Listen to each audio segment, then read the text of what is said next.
भगवान पांडुरंग परमात्म्याच्या अलौकिक हेतुकी असेल अशा कृपेण तद्वत श्री ज्ञानराज माऊली यांच्या आशीर्वादानं श्री ग्रंथराज ज्ञानेश्वरीचा विचार आपला चालू आहे। या विचाराच्या प्रसंगी काल एक श्लोक दुर्योधनाने उच्चारला, अयनेषु च सर्वेषु यथा गातमवस्थिताः भीष्ममेवाभिरक्षन्तु भवन्तः सर्वे।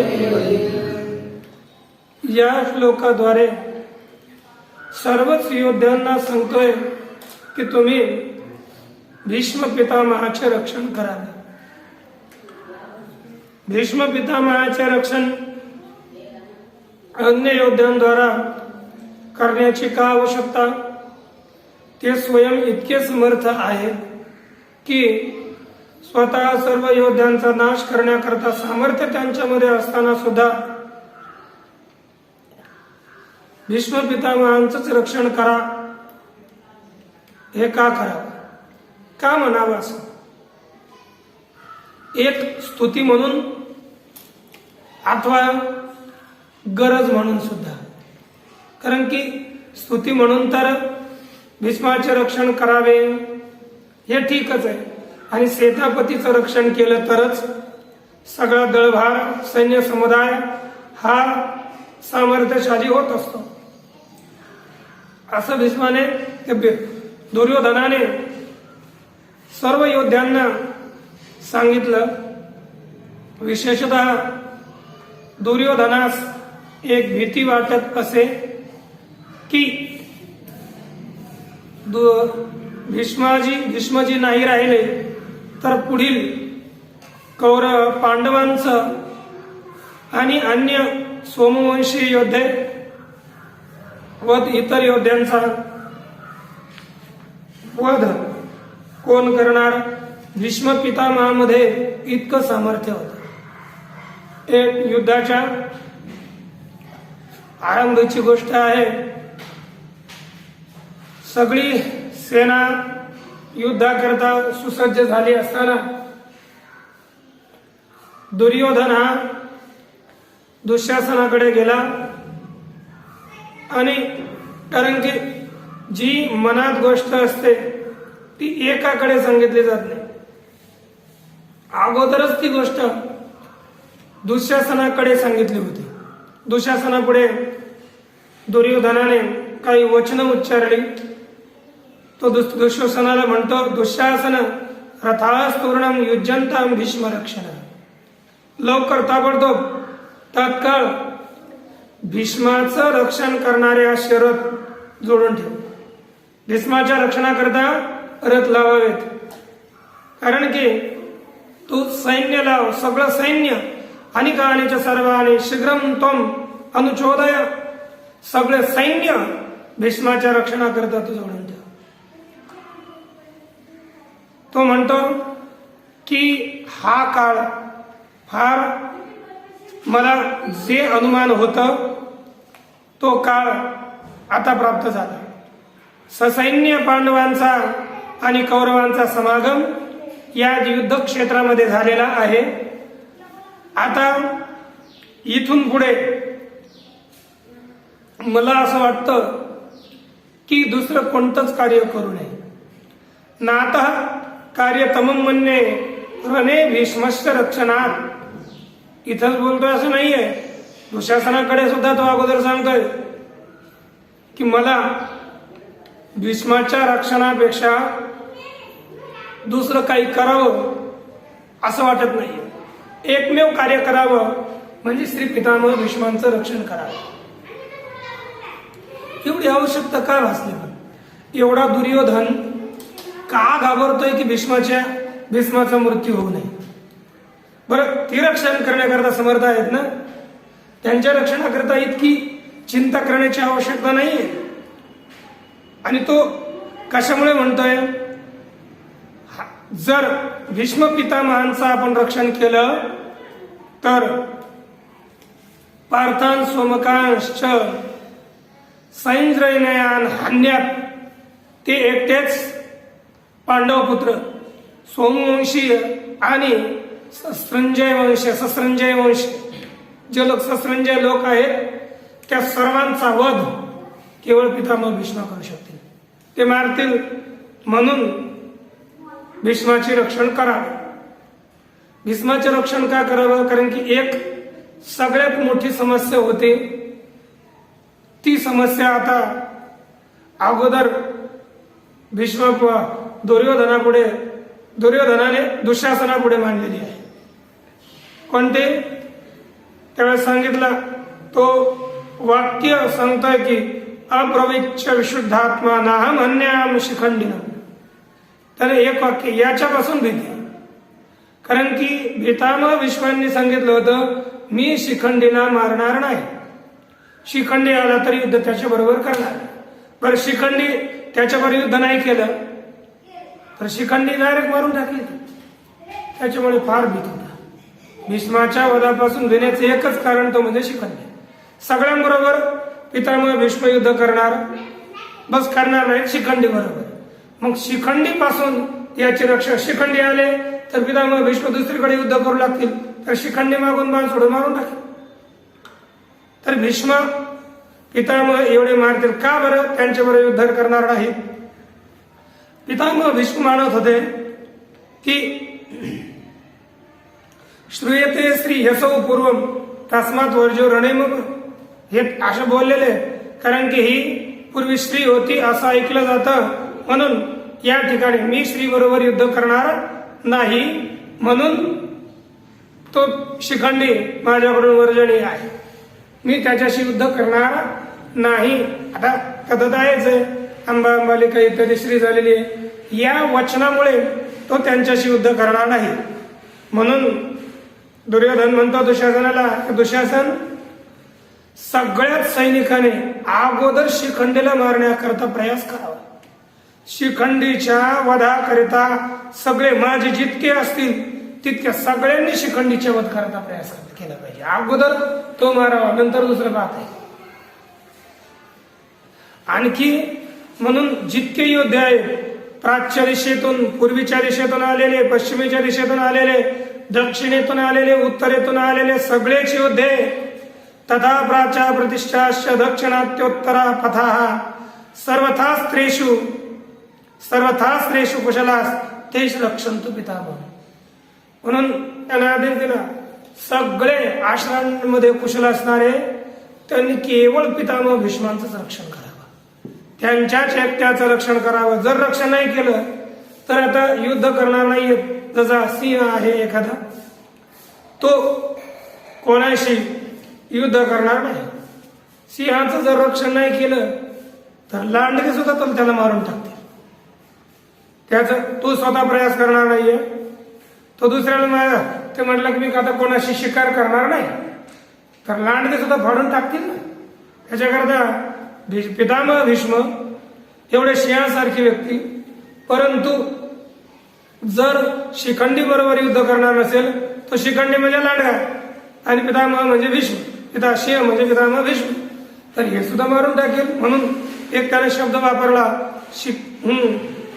अरक्षमाणम ही व्रको हान्यात सिंहम महाबलम.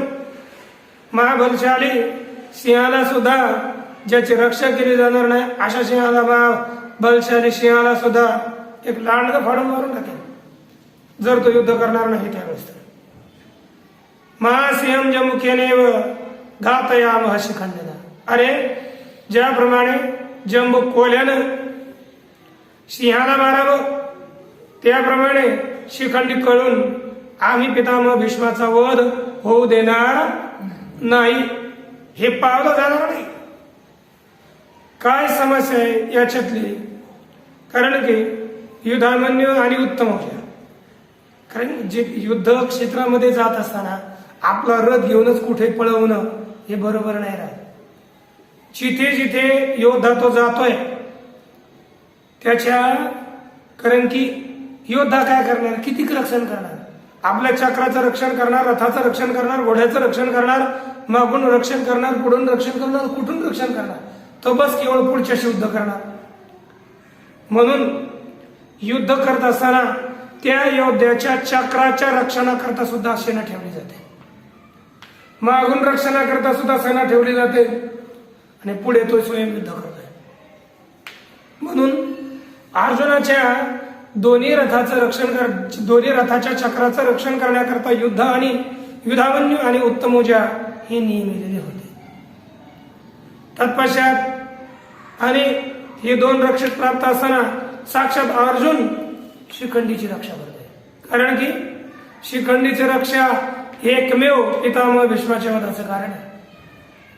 पितामह भीष्माला जर या रणातून बाजूला करायचं असेल तर एकमेव शिखंडी, आणि द्रोणाचार्य यांचा वध करायचा असेल तर एकमेव धृष्टद्युम्न. त्याच्यामुळे यांची रक्षा ही फार महत्वाची होती, त्यांच्याकडूनच त्यांचा वध होणार होता, अन्यथा वध कोणाकडून होणार नव्हता. त्याच्याकरता अर्जुन शिखंडीचं रक्षण करतोय. म्हणून ज्याप्रमाणे तो शिखंडी गंगासूत भीष्माचं वध, भीष्माचा वध जसा करणार नाही अशी रक्षा तू कर. ही रक्षा अगोदरच दुःशासनापुढे दुर्योधनाने मांडली. म्हणून या ठिकाणी त्याला एक चिंता होती, म्हणून तो बोलतोय भीष्ममेवा विरक्षण. या प्रकारे वचन वापरले गेले. त्याच्या वचनावरून संतुष्ट झालेल्या पितामह भीष्मांनी सिंहासारखी गर्जना करून मोठ्याने शंख, जोराने शंख वाजवला. या प्रकारे अर्थ आपण पाहिलेला आहे. पुढे पहा, या राजाची या बोला सेनापती संतोषाला मुलतेने केला सिंहनादू. या राजाच्या बोलण्यावरून सेनापती संतुष्ट झाले आणि त्याने सिंहासारखी गर्जना केली. ही ओवी आपण पाहिली. बरं, सिंहासारखी गर्जना केली, त्याचा परिणाम काय झाला? त्याचा ध्वनी काय झाला? गर्जनेचा ध्वनी. बर का, काय ध्वनी असेल, काय आवाज असेल? गर्जना केली तर स्थिती काय झाली? तो गाजत असे अद्भुतू, दोन्ही सैन्य आतू, प्रतिध्वनीन समातू उपजत असे. अन्वय, तो दोन्ही सैन्य आतू अद्भुत गाजत असे.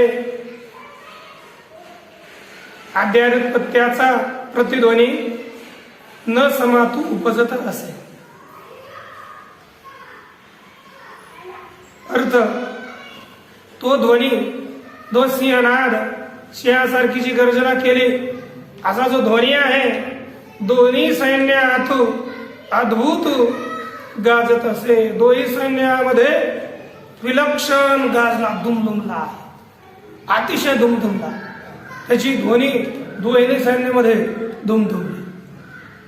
व त्याचा जो प्रतिध्वनी आहे ना, प्रतिध्वनी, आपल्या प्रतिध्वनीला काय म्हणतो आपण मराठीत, लौकिक भाषेत? इकडून शब्द बोललो तर तिकडून दुसरा शब्द आहे ना, हा, तो खनकन. ते मला आठवला नाही. प्रतिध्वनी म्हणजे खनक. जी काही ध्वनी खणकतो, तो इतका खणकला, इतका प्रतिध्वनी झाला की दोन्ही सैन्यात, अथवा मावणं कुठे, सैन्यात मावेल किंवा आकाशात मावेल, म्हणून आकाशात किंवा दोन्ही सैन्यात न मावता उत्पन्नच होत राहिला, उपजत असे. उत्पन्न होऊच लागला, कारण की ध्वनी आहे ना, प्रतिध्वनी हा राम असा ध्वनी होत राहतो. आपण राम बोला किती वेळ राम राम राम राम राम राम राम, तो वेगळा वेगळा आणखी ध्वनी उत्पन्नच होत राहतो. अशा प्रकारे हा ध्वनी न मावता उत्पन्न होत राहिला. भयंकर ध्वनी झाला. मग आता हा ध्वनी एक झाला आणि पुढचा एक ध्वनी होणार होता. त्या ध्वनीचं कथन केलंय पुढच्या ओवीत. तयाची तुलगा सवे, वीरवृत्तीचे नेतावे, दिव्य शंख भीष्मदेवे आसुरिया. तयाची तुलगा असावे, त्याच तुलगा असावे म्हणजे, तुलग म्हणजे ध्वनी. अन्वय करा. तयाची तुलगा असावे, भीष्मदेवे वीरवृत्तीचे निथावे, दिव्य शंख आस्फुरिला.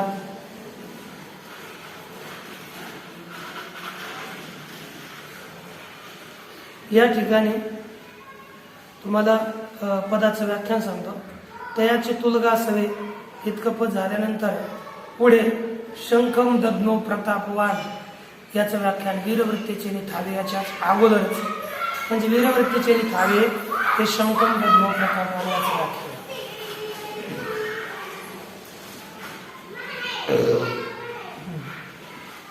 तरी पहा आता, तयाची तुलगा असावे वीरवृत्तीचे निथावे, है ना देव.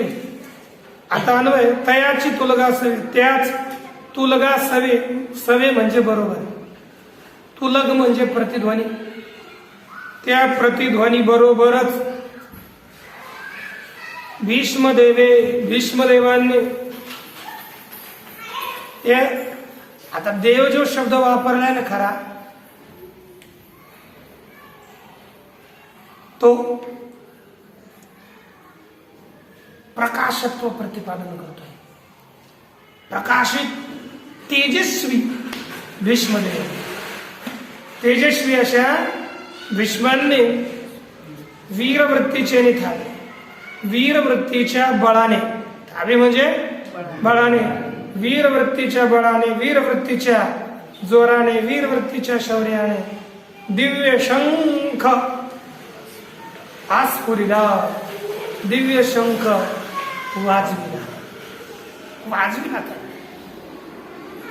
आता त्या भीष्मदेवांनी दिव्य शंख वाजविला, अर्थात भीष्मदेवांकडून दिव्य शंख वाजविला गेला बर का, कर्मणी प्रयोग, त्यांच्याकडून हा दिव्य शंख वाजविला गेला.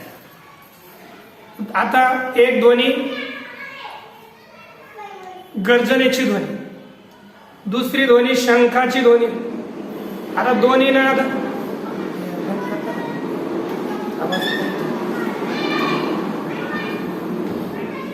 हे जे काही दोन्ही शब्द आहेत, एक ध्वनी शंखाचा ध्वनी आणि अपर ध्वनी गर्जनेचा ध्वनी, हे दोन्ही शब्द झाल्यानंतर काय स्थिती झाली त्याचं वर्णन केलं. ते दोन्ही नाद मिनले, ते त्रैलोक्य बधिरीभूत झाले, जैसे आकाश का पडले तोटोनिया. ते दोन्ही नाद मिनले, ते दोन्ही शब्द मिनले, एकत्रित झाले, ते त्रैलोक्य बधिरीभूत झाले. त्या ठिकाणी त्रैलोक्य, त्रैलोक्य म्हणजे तिन्ही लोक बधिरीभूत झाले, बहिरे झाले. अर्थात काय झालं, बहिरे होणं म्हणजे ध्वनी वाजला, कान ठळ्या वाजल्या, तिन्ही लोकांच्या कान ठळ्याच बसल्या, इतकं ध्वनी झाला. जस काय जैसे का पडिले आकाश का पडिले तुटुनिया, अन्वय जैसे का आकाश तुटुनिया पडले, जैसे का म्हणजे जणू काय आकाशच तुटून पडले आहे, इतका ध्वनी झाला. आकाश तुटून पडलं, कधी तुटून पडतं, मग आकाश शब्दाचा लाक्षणिक अर्थ वीज किंवा ढग. तो आकाश तुटून पडलं म्हणजे नाही की आकाश तू पोकळी आहे, ती तुटून काय तिच्यात सगळं पडतंय. पण आकाश तुटून पडलं याचा तात्पर्य अर्थ जस काय ढग तुटून पडावेत, ढग तुटून पडताना जेवढी गर्जना व्हावी त्या प्रकारे या दोघांची गर्जना, ह्या दोन्ही ध्वनीची गर्जना झालेली आहे.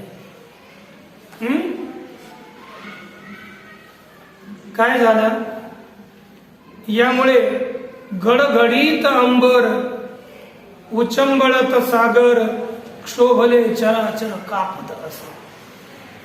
काय स्थिती झाली, अंबर गडगडीत, अन्वय तेथ अंबर गडगडीत, खालचा आसे याचा अन्वय सगळ्या बरोबर करायचा. अंबर गडगडीत असे, सागर उचंबळत असे, क्षोभले चराचर कापत असे. अंबर म्हणजे आकाश, अंबर म्हणजे कपडा सुद्धा होता है ना, परंतु या ठिकाणी अंबर म्हणजे आकाश. अंबर गडगडीत असे, त्यावेळी अशी स्थिती झाली, आकाश गडगड करीत होत. गडगडीत असे म्हणजे गडगड करीत होतं या ध्वनीमुळे. आकाश गडगड गडगड एकदम ध्वनी झाली भर भयानक, आकाश गडगड करू लागलं. कारण की काय करत होतं, सागर उचंबळत असे, समुद्र हा वर उसळी मारत होता या ध्वनीमुळे. इतकी भयानक ध्वनी झाली. आणि क्षोभले चराचर कापत असे, क्षोभलेले म्हणजे क्षुब्ध झालेले, त्रस्त झालेले, चराचर स्थावर आणि जंगम, जितका जगत आहे हे संपूर्ण जगत थर थर थर थर थर थर कापू लागलं. ध्वनी का कमी असेल का, एकदम थर थर कापू लागलं. सागर उचंबळत होता. सागर का म्हणतात बरं याला, एक सगर राजा होऊन गेले. ते त्यांना काय म्हटलं? सगर. का बरं? गरेन स जायते ते सगर, जो विषाबरोबर उत्पन्न झाला होता. गर म्हणजे विष, त्याची उत्पत्ती विषासहित झाली, विषाबरोबर झाली. कारण की पूर्वी अशी स्थिती असायची, एका राजाच्या भरपूर स्त्रिया, एक स्त्री नसायची, अनेक स्त्रिया, आणि काहींना मूळबाळ झालं नाही, आणि एखादीला मूळ गरोदर अवस्था झाली, त्याला लगेच विष पाजून त्या कारण की प्रेम कोणावर करणार? मग लोक, राजा, जिला मुलगा होईल तिच्यावर अधिक प्रेम असायचं, म्हणून राजा प्रेम अधिक करावं लागला तिच्या स्त्रीवर. तर मग यांनी काय केलं? अन्य बायकांना त्याला विष पाजलं. परंतु हा सगर राजा विषासहित पोटात राहील, त्याचे परिणाम काय नाही. मग विषासहित उत्पन्न झाला म्हणून त्याला सगर नाव दिलं. काहीचे तर मृत्यू होते, झालेले आहेत, परंतु असगर आणि सगर आहे ना, सगर राजा आहे ना, त्यांच्या सगराने तो खोदवला समुद्र. हो, म्हणून समुद्र खोदवला गेला ना, सगर वंशीयांनी खोदवला, त्याच्यामुळे त्याला नाव पडलं सागर. है ना, सगर येणं निर्वृता सहसागर, असं सगळं सागर एकदम उचंबळू लागला. पुन्हा ते सागर किती प्रकारचे तर आपल्याला माहितच आहे. लवण क्षीर संज्ञश्च घृतोत्तोदधी संज्ञक. क्षीरोदा म्हणजे लवण सागर, क्षीर सागर, घृत सागर, तुपाचा सागर, दह्याचा सागर, सुराचा सागर है ना, इक्षुरस ऊसाच्या रसाचा सागर, पुन्हा इक्षुरसोद स्वादुद आणि गोड पाण्याचा सागर. अशा प्रकारचे 7 सागर सांगितलेले आहे. हे सगळे सागर आहे. आपल्याला एकच सागर दिसतो, तो म्हणजे लवण सागर, पहिला सागर. खारट पाण्याचा सागर तो उपलब्ध आहे, दुसरा सागर तुम्ही उपलब्ध करा दाखवा, हे आपल्याला माहित नाही. हे ना, 7 सागर आहेत, शोधावेत बरं का महाराज, शोधन करा त्याचं. ततश्च, आणि हे सगळं अशा प्रकारची स्थिती झाली. त्याच्यानंतर एक श्लोक दिलेला गेलेला आहे. श्लोक नाही दिला गेला तुमच्या पुस्तक, त्याच्यानंतर ओवीच दिलेली आहे. परंतु काय करावं, मी आता हा श्लोक पुढे ठेवला, नंतर ओवी लिहिली. त्याची कारण श्लोकाचा अन्वय अर्थ सांगून ती ओवी उच्चारली तर सांगतो. म्हणून अगोदर श्लोक घेऊया. ततश्च शंखाश्च भैर्यश्च पणवानक गोमुखाः सहसैवाभ्यहन्यन्त सशब्दस्तु मूलो भवात्.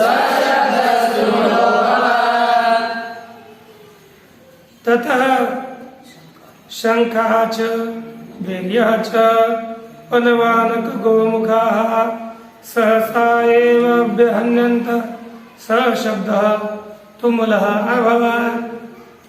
बिलकुल अन्वयाला हात नाही लावायचा, सगळा अन्वय श्लोक सदृश. आता म्हणजे त्यानंतर शंख, भेरी, नगाडे,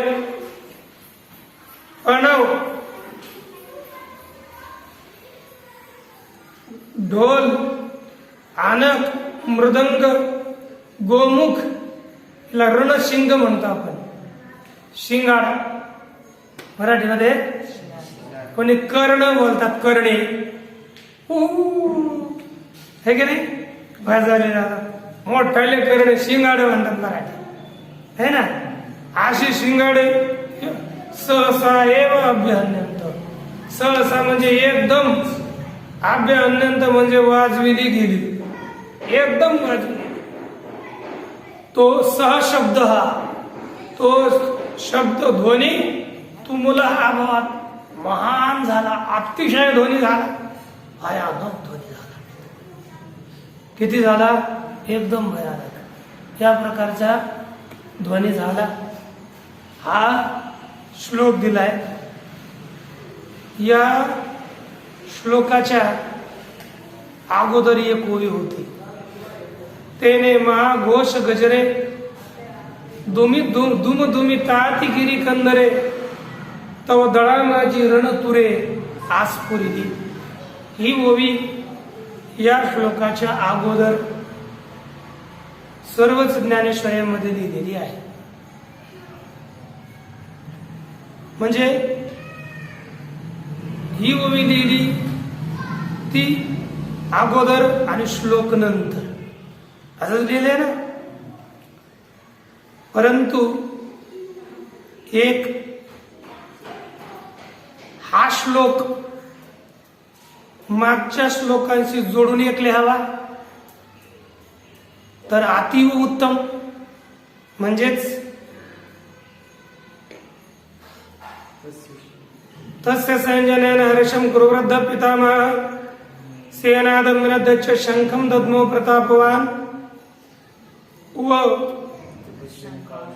तथा शंकाश भैर्यश प्रणमानक गोमुखा सहसैवाभ्य अत्यंत शब्द स्तुमुलो भवत. याला जोडून लिहावा असं.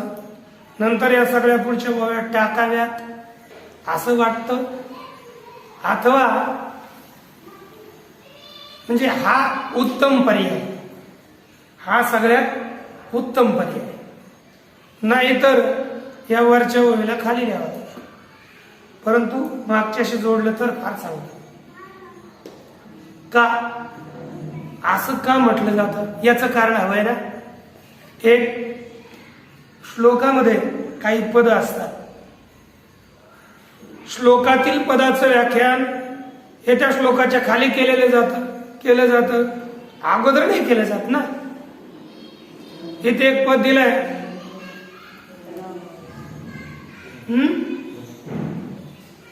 सहसैवाभ्य अन्यंत हे पद आहे. काय पद आहे? त्याचा अर्थ आहे एकदम वाजविली गेली. अर्थ आहे एकदम वाजविली गेली. मग या पदाचं व्याख्यान आपल्याला इथे शोधावं लागणार. आणि ते व्याख्यान म्हणजे तमदळा माझी रणपुरे आसपुरिली इथून सुरू होतं. वाजविली गेली. आसपुरिली म्हणजे वाजविली गेली. रणतुरे अभ्यान्यंत हे मागे ततचा अर्थ आहे तम. ततचं व्याख्यान आहे तम. आणि अभ्यान्यंत पुढचं व्याख्यान दळा माझी म्हणजे दळा माझीत घ्यावाच लागणार शब्द अध्यायित. दळा माझी रणतुरे आसपुरिली हे सहसैवाभ्य अन्यंत या शब्दाचं व्याख्यान आहे.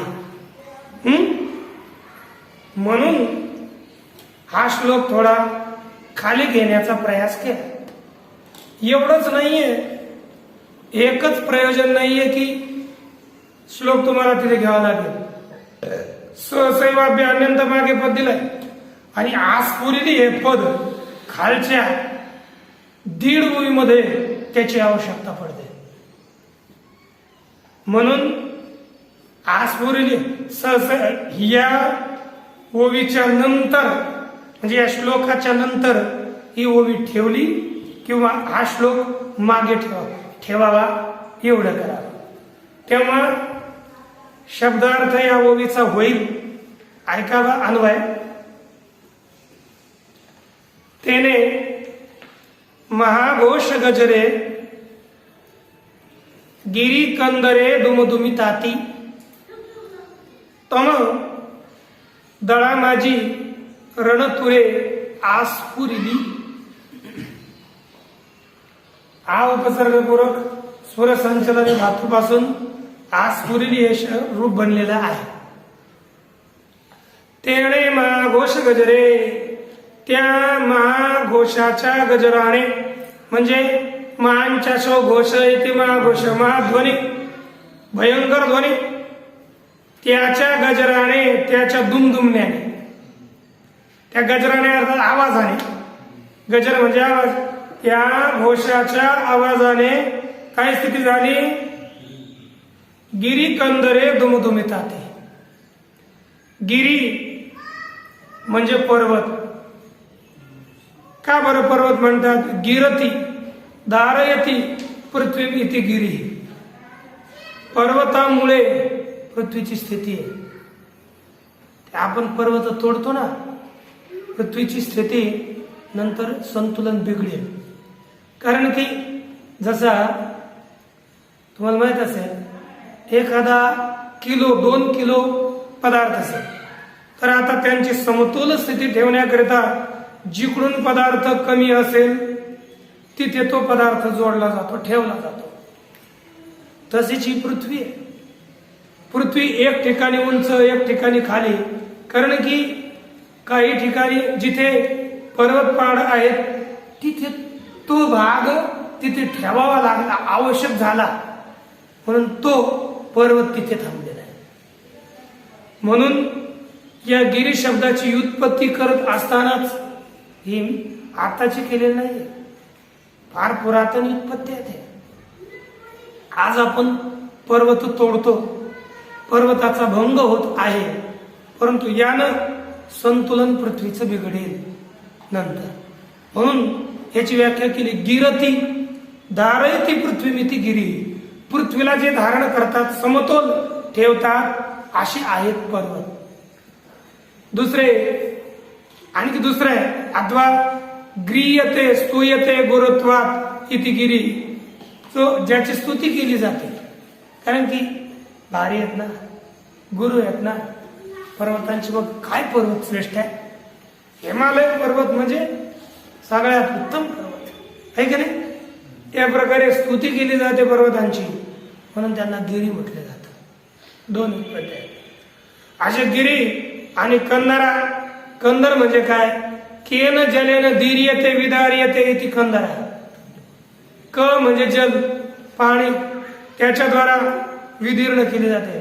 वारंवार पाणी लागून है ना, त्याची काही माती ढासळून असे त्याच्या गुफा बनतात है ना. तर पाण्यामुळे त्याच्या जमीन काटत खाली जाते ना, नदी वाहिली काटत जाते, त्याच्यात कंदरा अशा गुफा, या दर्या पडत असतात. त्या गिरी, दर्या, गुफा या एकदम दुमदुमल्या अर्थ नाही वाटत. याचा अर्थ काय करायचा? दुमदुमीत ताती लिहिले ना, वर्तमान काळ आहे ना. दुमदुमीत होत्या है ना, दुमदुमत होत्या म्हणजे दुमदुमत होत्या ना, म्हणजे त्यांच्यामध्ये या ध्वनीनं हे गिरी कंदरात जेव्हा दुमदुमत होत्या, अशा गुंजत होत्या.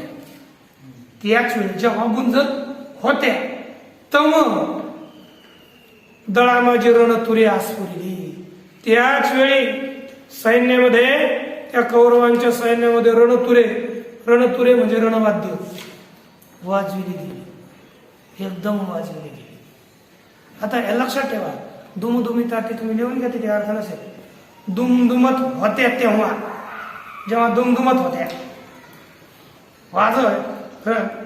दर्या गुंजत होत्या, दुमदुमत होत्या, त्यावेळी दळा माझी सैन्यामध्ये रणतुरे रणवाद्य वाजविली गेली. आता या आसपुरी पदाचा आवश्यकता खाली पडते आपल्याला, म्हणून याच्या अगोदर साक्षात हवी ठेवून अगोदर श्लोक केलाय. पहा काय बोललं जातं. उदंड सैंघ वाजते भयानके खाकाते महाप्रळयो जेथे धाकडांशी. पाहता याची अन्वय दृष्टी थोडी बदलून सांगते. आता तुम्हाला अर्थ मी करतोय थोडासा वेगळा वाटेल, परंतु चांगलाही वाटेल. तरी पहा, ह्याचा पहिला अन्वय करूया. उदंड सैंघ,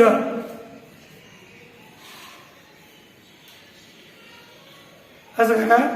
उदंड वाजते सैंघ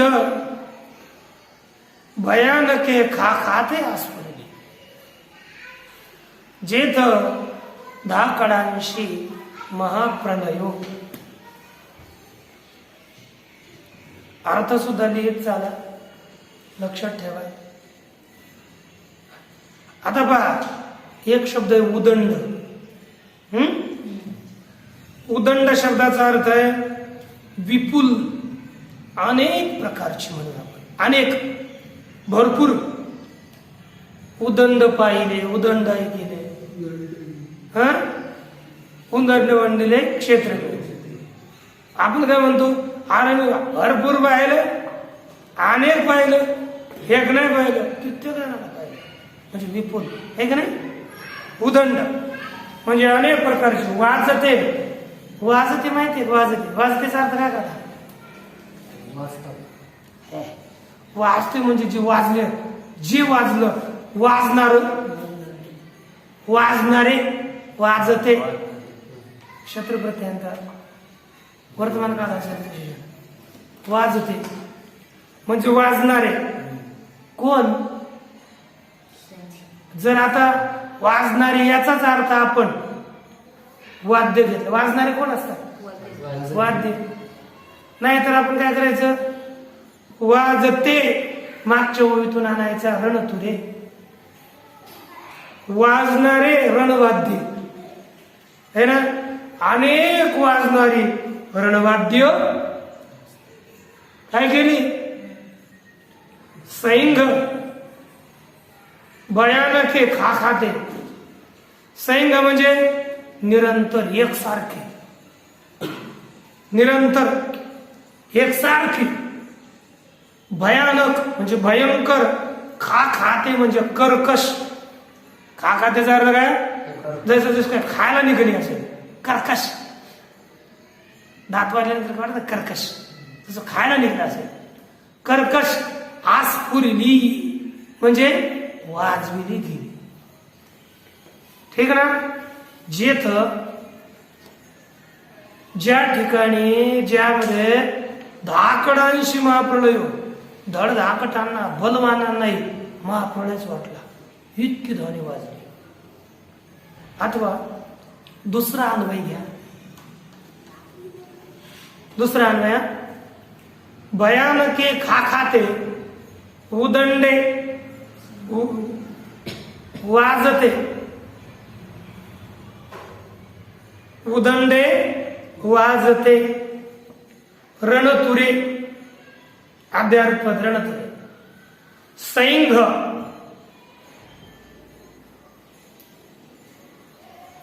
पुढे आस्फुरली पदाचा अध्याय करावा. आणि जेथ धाकडांशी महाप्रलय. ठीक आहे. पाहता अर्थ याचा, भयानके म्हणजे भयंकर. आपण पहिला अन्वय कुठे गेला माहिती आहे ना. भयानक खा खाते वाजविली गेली म्हणजे भयंकर आणि कर्कश वाजविली गेली. भयंकर आणि कर्कश हे क्रियेचं विशेषण बनवलं होतं. भयंकर कर्कश वाजविली गेली म्हणजे क्रिया कशी केली, भयंकर. वाजणं कसं, भयंकर आणि कर्कश. हे कुठे अन्वय केला, क्रियापदाबरोबर. आता आपण भयंकर आणि खा खाते हे आता आपण वाद्यांशी अन्वय करू, वाद्यांबरोबर. तर काय होणार, वाद्य कशी येतं, भयंकर. वाद्य कशी येतं, कर्कश. वाद्यच काय, हे वाद्य फार कसरी वाजतो बरं का, कर्कश वाजतो, कर्कश वाजतो.